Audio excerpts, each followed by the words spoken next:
We're learning more about the connection between a federal audit questioning $34 million of spending and the FSIN's former executive operating officer, Dawn Walker. Walker is known for her high-profile disappearance and abduction of her child in July 2022, which she orchestrated for months, forging passports and setting up bank accounts before staging her disappearance along the South Saskatchewan riverbank. She was ultimately arrested in Oregon while volunteers back home searched for her. CTV News has learned from a number of people close to the organization that ineligible spending flagged in a federal audit on a former employee was actually Walker's salary and contracts during the audit period. As part of more than $500,000 of federal funding paid to Walker over 7 separate agreements, the audit says $246,000 of it is ineligible. Walker received more than $100,000 through her company for services that appear to align with her responsibilities as an employee of FSIN. She also received a severance payment that KPMG described as appearing to have been inappropriate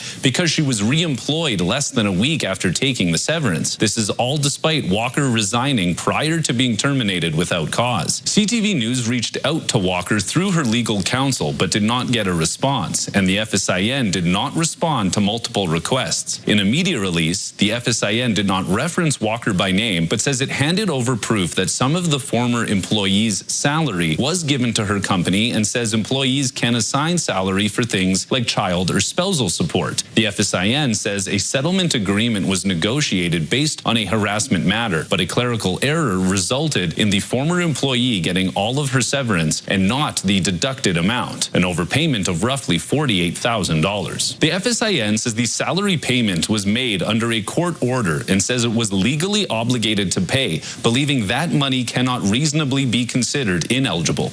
Keenan Sorokan, CTV News, Saskatoon.